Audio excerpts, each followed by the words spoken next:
Bonjour, bienvenue à vous pour ce temps de culte. Avant d'ouvrir la Bible, je vous propose de nous placer sous le regard de Dieu. Esprit Saint, il fait tempête parfois dans nos cœurs. Nos pensées s'assombrissent. Descends sur nous, nous t'en prions. Par ton souffle créateur, que ta parole fasse jaillir la lumière dans notre esprit. Que ton souffle apaise notre cœur et le rende disponible pour accueillir la bonne nouvelle pour nos vies. Amen. La lecture proposée ce matin se trouve en Marc 1, versets 40 à 45. Un lépreux vint à lui, et se jetant à genoux, il lui dit d'un ton suppliant, « Si tu le veux, tu peux me rendre pur. » Jésus, ému de compassion, certaines Bibles proposent plutôt la traduction Jésus en colère, irrité. Jésus donc étendit la main, le toucha et dit « Je le veux, sois pur. » Aussitôt la lèpre le quitta et il fut purifié.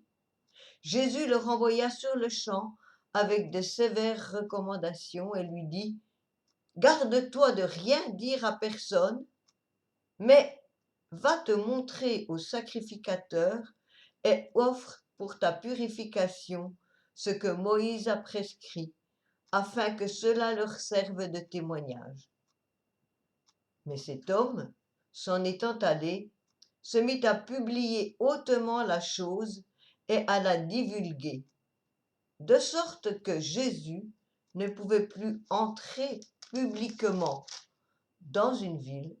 Il se tenait dehors, dans des lieux déserts, et l'on venait à lui de toutes parts.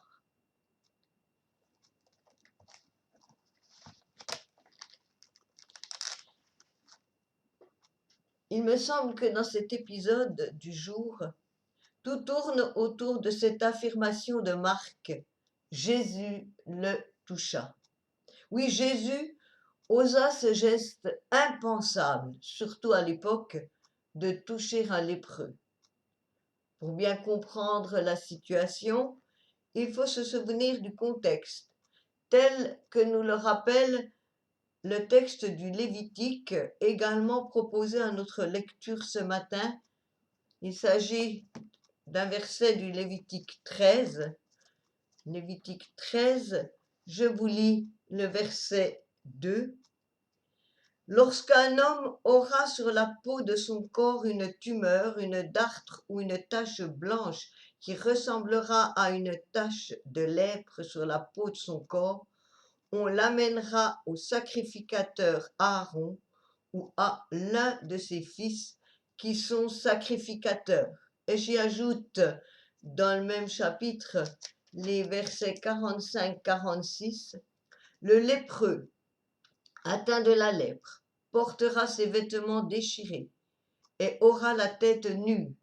Il se couvrira la barbe et criera « Impur, impur ». Aussi longtemps qu'il aura la plaie, il sera impur. Il est impur.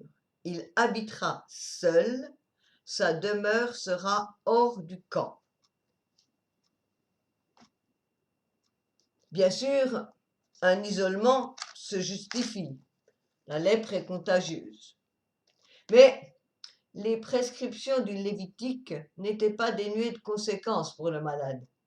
Il s'agissait d'une totale exclusion. Le malade alors souffre non seulement physiquement, mais aussi moralement, puisqu'il est privé de ce qu'il aime. Plus de famille à ses côtés pour l'entourer, plus d'amis. Et nous avons appris tout récemment ce qu'il en coûte. Nous l'avons bien ressenti à notre tour. Quand en raison de la pandémie, nos proches ont été à leur tour privés de toute affection au moment de mourir. Et nous souffrons encore de cette impossibilité actuelle d'avoir tout contact physique avec ceux que nous aimons, enfants, petits-enfants. Mais La situation d'un lépreux à l'époque de Jésus était encore sans commune mesure avec ce que nous vivons aujourd'hui, car il s'agissait alors en plus d'une exclusion sociale. Le lépreux n'avait plus aucun moyen de subsistance. Il en était réduit à mendier de loin. On peut dire qu'il n'était plus considéré comme un homme, ni même comme un animal, puisque de nombreux animaux, eux, sont admis dans la maison de leur maître. S'ajoute à cela le poids de la culpabilité, car la lèpre, comme toutes les autres maladies, était alors réputée pour résulter d'une punition de Dieu. On pensait qu'elle était une sanction, entraînée par une faute considérée comme grave, mais pas besoin d'avoir fait couler le sang. La médisance suffisait. La lèpre, une maladie honteuse donc. Voilà qui nous fait encore penser à des situations plus proches de nous, liées au sida et même au cancer, maladie dont on répugne encore aujourd'hui bien souvent à prononcer le nom. Quelle culpabilité devait peser sur les épaules du lépreux? La lèpre, une maladie, une impureté. Et voilà que Jésus ose toucher un lépreux. Par ce geste, il se rend lui-même impur. Il se trouve à son tour rejeté du cercle des humains fréquentables. Et le récit tourne autour de cette opposition dans hors d'eux. Jusque-là, Jésus était intégré au système de la société juive. Par son geste, il s'en exclut. Il se trouve à présent en dehors. Le texte nous dit bien, il ne pouvait plus entrer ouvertement dans une ville. Pour le malade, c'est l'inverse. Le voilà réintégré dans la société grâce à sa guérison. Des portes s'ouvrent, d'autres se ferment. Mais pourquoi Jésus choisit-il ainsi de s'exclure lui-même? Il aurait fort bien pu se contenter de guérir le malade sans contact physique avec lui. Il lui suffisait d'une parole. C'est d'ailleurs ce qu'il fait par la suite à plusieurs reprises. Qu'on pense à ce fameux lève-toi et marche adressé aux paralytiques, entre autres. Car la parole de Jésus, comme celle de son Père lors de la création, est déjà action. Alors pourquoi ce geste ici? Jésus voudrait-il marquer son désaccord avec cette loi juive impitoyable dans son rejet des lépreux? Mais ne nous indignons pas trop vite contre le judaïsme de l'époque. D'une part, la médecine était alors, plus encore que la nôtre face à la Covid, démunie face aux maladies contagieuses. D'autre part, nous avons nous aussi nos lépreux. Je vous propose la lecture d'un extrait d'un livre d'Alphonse Maillot, publié à la fin du siècle dernier, Les miracles de Jésus. Nous y lisons. Nous avons nos nouveaux lépreux, nos sous-hommes, nos déchets, qu'était ou qu'est encore parfois le noir pour un Sud-Africain ou pour un Américain, sinon un lépreux. Mais pourquoi chercher si loin? Partout, notre monde est plein d'éliminés, de méprisés, de bannis. Le lépreux, c'est le portugais, le juif youpin, l'arabe bougnoul ou sidi, le beurre. C'est aussi le paysan bouseux, le gauchiste, voire même le bourgeois. Les lépreux sont tous ces hommes que d'autres disqualifient et méprisent. Tous ces hommes à qui d'autres refusent par avance à cause de la couleur de leur peau, à cause de leur pays ou de leur classe d'origine, qu'ils puissent être des hommes comme tout le monde, des hommes comme nous. Ce sont ceux qu'on doit isoler, sinon éliminer. Ils sont porteurs de forces maléfiques et ils sont contagieux. Ils menacent la communauté que nous représentons. Il faut les écarter, les isoler. Chaque société, chaque religion, chaque classe secrète ces lépreux, ces exilés, ces exclus, ces sous-hommes, ces vecteurs du démon. Et c'est bien de cela qu'il s'agit ici.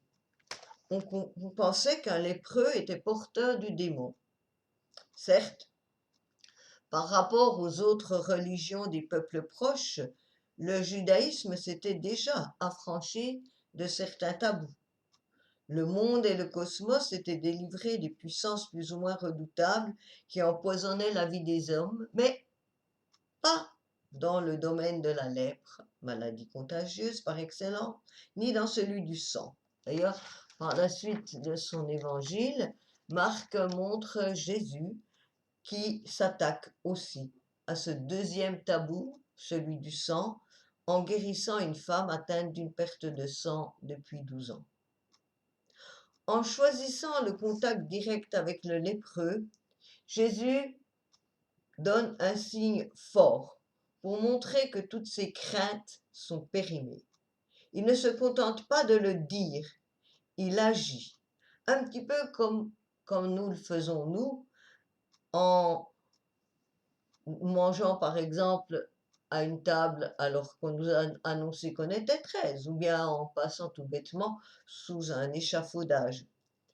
Par ce geste, Jésus rompt avec la pensée, les usages, la religion de son époque. Par ce geste, il rejoint aussi le malade dans son exclusion. Bien plus, il la prend sur lui, puisque finalement, le malade, lui, va être réintégré. C'est un geste de communion, geste qui annonce déjà la croix. Et force est de constater que le malade lui-même s'était montré avant Jésus capable de secouer le tabou, puisque le texte nous dit bien « il vint à lui ». Il transgresse déjà la loi lui aussi. Il croit qu'avec Jésus, personne n'est disqualifié par avance. Oui, mais ainsi, il force Jésus à un miracle devant toute la foule. C'est un petit peu comme s'il lui disait « prouve qui tu es ». Et cela fait penser aux injonctions du diable telles que Jésus les a connues dans le désert, ou à celles qui lui sont faites au moment de la croix, si tu es le Christ, descends de cette croix. Cela peut permettre donc de comprendre les sévères recommandations que Jésus fait ensuite aux lépreux guéris.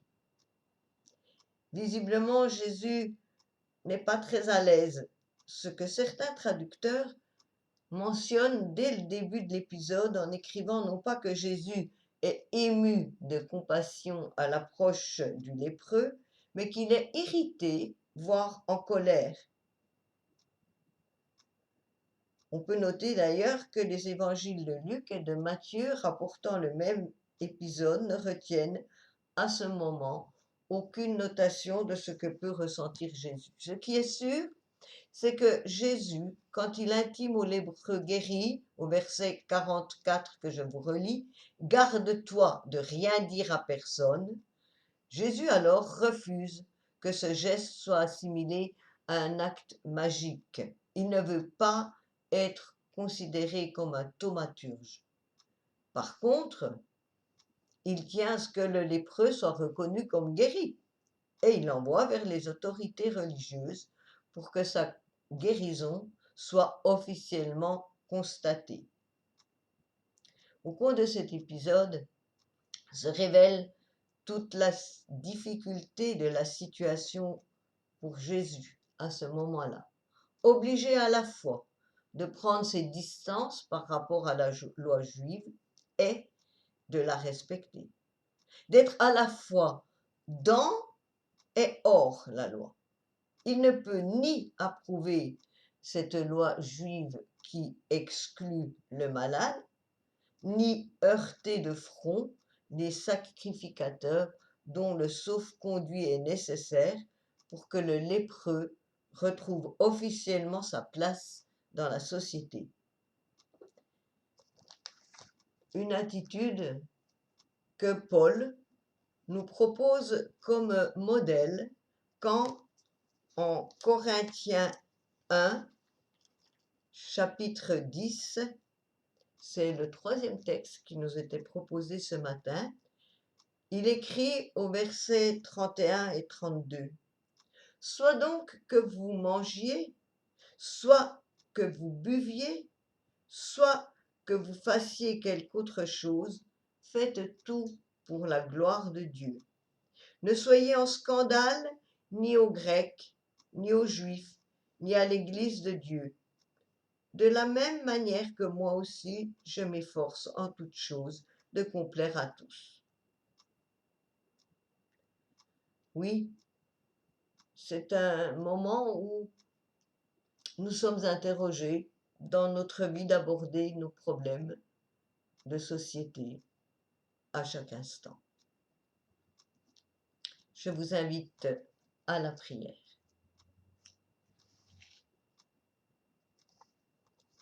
Seigneur, souviens-toi de ton Église. Aide-la à sortir d'elle-même. Donne-lui d'être faible et discrète au regard des stratégies humaines, mais puissante de sympathie et d'accueil. Qu'elle trouve sa terre d'élection dans la diversité de chacune de nos communautés humaines. Souviens-toi, Seigneur, de nos maisons, de notre prière, de notre travail, de notre solitude et de notre vie commune, de ce que nous avons donné et reçu, de nos conflits et de nos pardons, de notre visage même. Souviens-toi de ceux qui souffrent, en particulier de ceux que nous connaissons et que nous te nommons maintenant dans le secret de nos cœurs.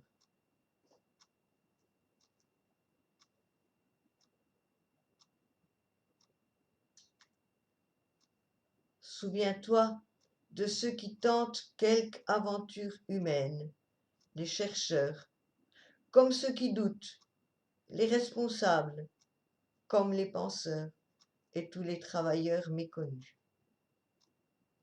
Amen. Dieu est notre force qui nous accompagne. Oui, que la paix de Dieu soit avec vous, aujourd'hui, toujours. Amen.